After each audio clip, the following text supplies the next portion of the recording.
Joshua Wong, Secretary-General of Hong Kong's pro-democracy Demosisto party and leader of the Umbrella Movement, testifies at a Congressional-Executive Commission on China hearing on Capitol Hill in Washington, U.S. Sept. 17, 2019. Reuters activists involved in the pro-democracy protests in Hong Kong appealed to U.S. lawmakers Tuesday to support the fight by banning the export of American police equipment that is used against demonstrators and by more closely monitoring Chinese efforts to undermine civil liberties in the city. The activists, including several young people who have emerged as prominent figures in a legalist movement, testified before a U.S. government commission set up by Congress to monitor human rights in China. Republicans and Democrats on the Congressional-Executive Commission on China expressed the support Tuesday for protests that began in June with a since-withdrawn bill to extradite people arrested in the semi-autonomous Chinese territory to China for prosecution.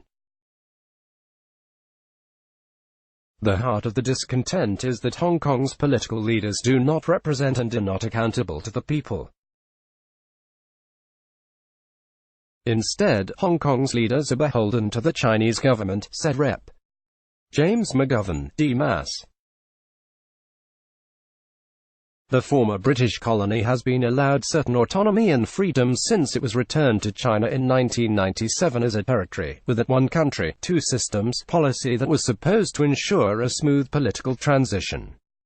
Under U.S. law, the territory of Hong Kong receives special treatment in matters of trade, customs, sanctions enforcement, law enforcement cooperation and more.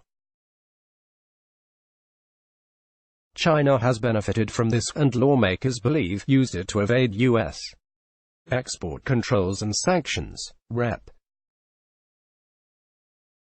Christopher Smith, RNJ, has authored legislation that places Beijing on annual notice that they will lose Hong Kong's special economic and trade status if its autonomy continues to erode. Smith's bill would also allow qualified Hong Kong residents to work or study in the U.S. even if they have been arrested for participating in non-violent protests. Earlier this month, Smith, McGovern and Rep. Ro Khanna, D. Califf, put forward legislation that would block U.S. company exports of police weapons and equipment to Hong Kong.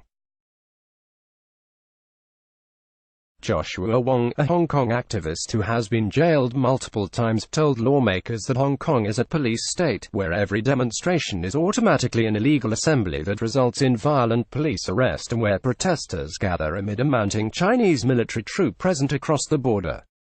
The present state of affairs reveals Beijing's utter inability to understand, let alone govern, a free society, Wong said.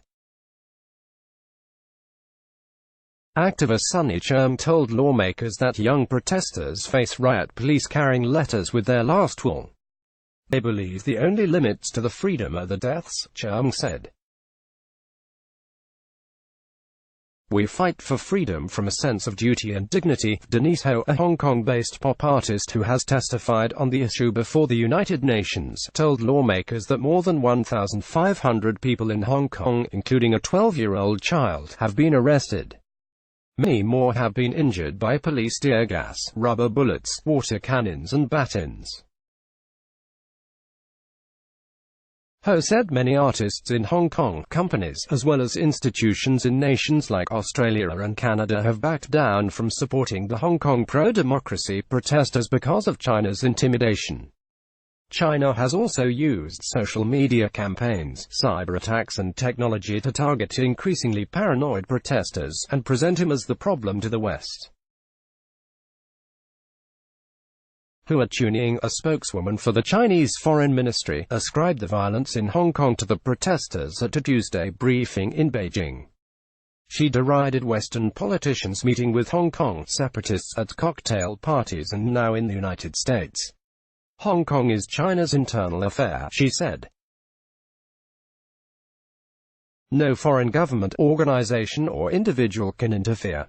We advise them to have a clear understanding of the situation and pull out the dirty hands from Hong Kong. Let's block ads. Why?